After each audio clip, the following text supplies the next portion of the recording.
Linebacker.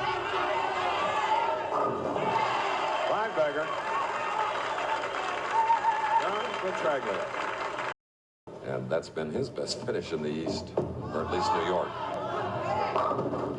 Oh, all right, there's a double he needed. Hey folks, this is the best picture I can get of Diplomat Lanes, which was actually around the corner from Kenmore Lanes. Diplomat was owned by Joe Spinella, and Eddie Spinella actually owned Kenmore, and that's going to be the basis of my story. Hey folks, how you doing? This is Al coming to you, and I just want to recount a pretty amazing story that I lived through myself. Today in bowling, I'm not going to say it's easy to bowl a 300 game, but back in the day when I was little, back in 1973, it was pretty darn hard. Now you have the equipment to go and bowl. You can get a bowler hook at the last 5 feet or 10 feet. Anyway, long story short, I consider myself a really good bowler. But back in 1973, my mom did something completely unique and completely amazing. She was the only person in the entire state of New York to bowl a 298 game that was sanctioned. Now, a lot of people could say they bowled a 300 game or whatever, but a sanctioned game means that someone's coming down and checking your equipment, and they're making sure that the bowling alley is legitimate. It's an organization, you know, much like being in professional sports. It's basically what it is. You're in a kind of a professional sport, and it's sanctioned. So in 1973, she was the only person in the entire state of New York to cash in on that money, which was back in those days, women had to bowl either a 298, 299, or 300, and men had to bowl a 300. Now you consider how many people are in New York, and you consider how popular bowling was back in 1973. This was quite a feat. And when we went to pick up her prize money, which was, I believe, $3,000, and the diamond ring that she got, we walked in there, and they mentioned that they had fought over her for about a month because she was the only person up until that time, and it never happened again, that in the entire state of New York won the entire money herself. Because before that, there was dozens of people that had done it, but that particular year it just didn't happen.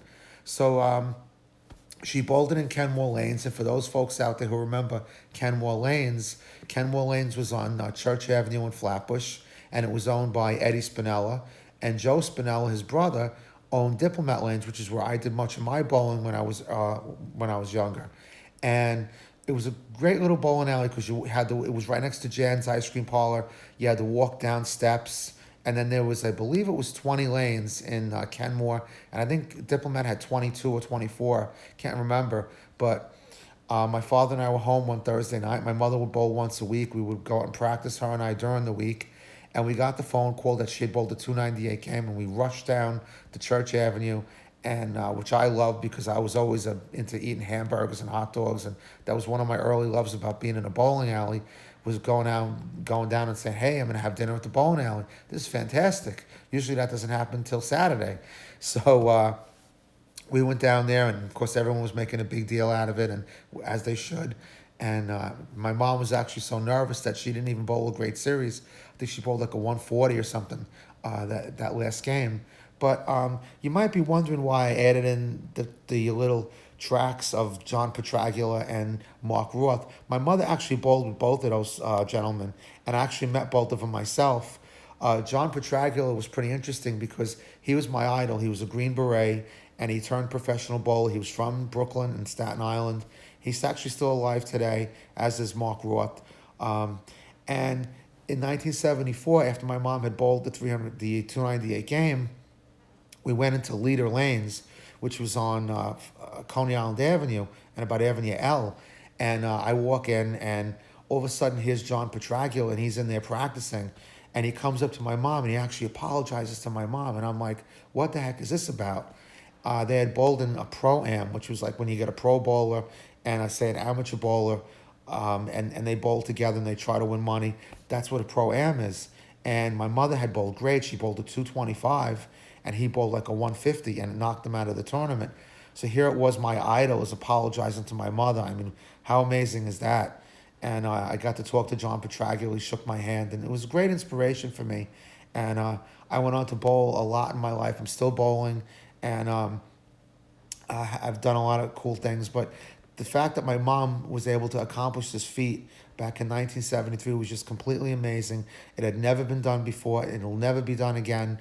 Now there's people bowl about 60,000 sanctioned 298s and 299s and 300s a year.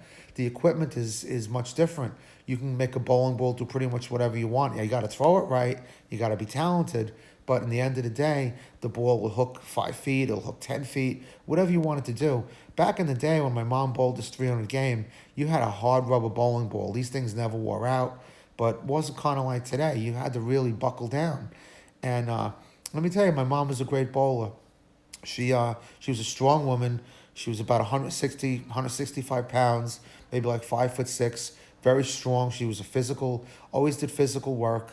So she threw a good hook ball, good left-handed hook ball, and she was amazing. And she kind of passed the torch over to me. I think it wasn't until about 1980 that she averaged about 178, and it wasn't until about 1980 that I kind of started to overtake her, and it was kind of like a passing of the torch, and it was just amazing. But I just wanted to recount the story because it's just incredible that it shows what a person can do and a person of fortitude. And my mom was really ahead of her time. She was a woman who liked working on cars, and she wasn't so much into like some of the things maybe that women were doing back in that day. She was always with us, and sometimes she could be a little tough. I know myself when I didn't bowl well, it wasn't a pleasant experience, but I guess when the time came and I went to Bishop Ford and we won the city championship and stuff, and I guess you look back in that time and you say, well, she made me tougher, she made me harder, and I guess it was all for good reason. But my mom and I went on to bowl together in a lot of tournaments, and in fact, we won quite a few tournaments, and it was actually funny. She ended up getting a bad back later on, and she couldn't bowl. But before that happened, they would say, here comes the young kid and the old woman. And it was kind of a really weird thing because here it was 2 men bowling against, or maybe sometimes it was 2 women. But in our case, it was 2 left-handed people, one the son, one the mom, the kid, and the old woman. So I don't think she really liked that too much, and it probably increased her stamina to bowl even better. But I just wanted to reach out and mention that. And folks, whoever is watching this, if you guys remember Diplomat Lanes and Kenmore Lanes and Park Circle Lanes, all the wonderful bowling alleys over the years that are gone. And I was trying to find photographs of them, and there's really not many photographs of these bowling alleys anymore. So I'm just going to throw a couple of photographs in at the end of this video for you guys to see and enjoy. Thanks for tuning in. Doris Bahna, you could look it up, 1973. The Daily News carried the story. I still have the ring that she got, and a pretty amazing ring. In fact, let me show it to you right now. Stand by. So here's an idea of the ring. Like I said, this is the ring that my mom got, and my mom never took this ring off. I mean, she had this ring from the time she got it in 1974 till the time she passed in 1998. You can see right here, it says, I